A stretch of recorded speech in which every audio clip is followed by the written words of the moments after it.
جب سکندر ذوالقرنین نے لشکر کشی کی اور بہت سے ممالک کو فتح کیا اور اس کے بعد اس نے چین کا رخ کیا اور چین کی دارالحکومت کا محاصرہ کیا۔ اس وقت چین پر فغفور نامی بادشاہ حکومت کرتا تھا۔ اس نے ایک دن اپنے دربان کا حلیہ بنایا اور دربان سے کہا تم مجھے قلعہ کے باہر نکالو۔ چنانچہ فغفور بادشاہ دربان کا لباس پہن کر باہر آیا اور سیدھا وہاں جا پہنچا جہاں سکندر کی افواج نے ڈیرے ڈالے ہوئے تھے، اور اس نے سکندر کے پاس یہ پیغام بھیجا کہ بادشاہ چین کا قاصد ہوں اور آپ سے ملاقات کا خواہش مند ہوں۔ سکندر اعظم نے اسے اپنے پاس آنے کی اجازت دی اور کہا کہ پیغام پیش کرو۔ اس نے کہا ایسے نہیں، خلوت میں پیغام دینا چاہتا ہوں۔ سکندر نے خلوت کا حکم دیا۔ جب خلوت میسر ہوئی تو بادشاہ چین نے اس سے کہا کہ میں ہی بادشاہ چین فغفور ہوں۔ سکندر نے تعجب کرتے ہوئے اس سے کہا کہ تو نے اتنی بڑی جرأت کیسے کی اور تجھے مجھ پر کیا اعتماد تھا جبکہ میں تیرا دشمن تھا،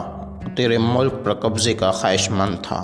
بادشاہ نے جواب دیا کہ جناب میں یہ سمجھتا ہوں آپ ایک عقل مند اور صاحب فضیلت سلطان ہیں۔ میرے اور آپ کے درمیان نہ تو پہلے کبھی دشمنی تھی اور نہ ہی میں نے پہلے آپ کے خلاف کسی برائی کا ارادہ کیا۔ اگر آپ مجھے قتل کر دیتے ہیں تو میری سپاہ بہت زیادہ ہے، اس میں کوئی کمی واقعہ نہیں ہوگی۔ میں آپ کے پاس اس لیے چل کر آیا ہوں کہ آپ اور ہم مصالحت سے کام لیں۔ سکندر نے کہا کہ میں اس شرط پر تجھ سے مصالحت کرنے کو تیار ہوں کہ تم مجھے ملک چین کا 3 سال تک خراج دو گے۔ بادشاہ نے جلدی سے اس شرط کو قبول کر لیا۔ سکندر نے بادشاہ چین سے پوچھا کہ اچھا یہ بتاؤ جب تم 3 سال کا خراج مجھے ادا کرو گے تو تمہارے ملک کی حالت کیا ہوگی؟ فغفور بادشاہ نے جواب دیا کہ حضور وہی ہوگی کہ اگر ایک دشمن مجھ پر حملہ کرے اور میں مغلوب ہو جاؤں، جو کچھ اس وقت میرے ملک پر گزرے گی وہی حالت 3 سال کا خراج دینے کے برابر ہوگی۔ سکندر نے کہا کہ تم بہت ہی دانا انسان ہو۔ اگر میں ملک چین کے 3 سال کا خراج حاصل کرنے کی بجائے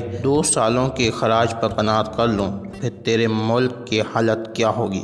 اس نے کہا پہلی حالت سے کچھ بہتر ہوگی۔ سکندر نے کہا کہ اگر میں 2 سالوں کے خراج کی جگہ 1 سال کے خراج پر قناعت کر لوں پھر تمہارے ملک کی کیا حالت ہوگی؟ اس نے کہا پھر میری سلطنت میں کوئی خلل واقع نہیں ہوگا اور میں ہرگز پریشان نہیں ہوں گا۔ سکندر نے کہا کہ اگر میں 1 سال کے خراج کی بجائے تم سے ملک چین کا 6 ماہ کا خراج حاصل کروں تو پھر تمہارے ملک کی کیا حالت ہوگی؟ فغفور نے کہا یہ آپ کا احسان ہوگا اور آپ ایسا کریں کہ کل آپ میرے مہمان بنیں اور میں آپ کو اپنے ہاتھوں سے 6 ماہ کا خراج ادا کروں گا۔ دوسرے دن چین کے بادشاہ نے اپنے ملک کے دروازے کھول دیے اور سکندر اپنی نہتی فوج کے ساتھ شہر میں داخل ہو گیا۔ جیسے ہی سکندر اندر داخل ہوا تو چینی لشکر نے انہیں چاروں طرف سے گھیر لیا۔ چینی لشکر مسلح تھا۔ جب سکندر نے یہ حالت دیکھی تو خوف زدہ ہوا اور سمجھا کہ میرے ساتھ دھوکہ کیا گیا۔ فغفور سے کہا کہ تو نے مجھے دھوکہ دیا ہے اور مجھے قتل کرنا چاہتا ہے۔ فغفور نے کہا نہیں، میں آپ کو کبھی بھی قتل نہیں کروں گا، کیونکہ قضاء الہی کے ساتھ مجھے معلوم ہوا ہے کہ اللہ تعالیٰ نے تجھے بہت بڑی شہی عطا کی اور اس وقت بھی اللہ تعالیٰ کی تائید تمہارے شامل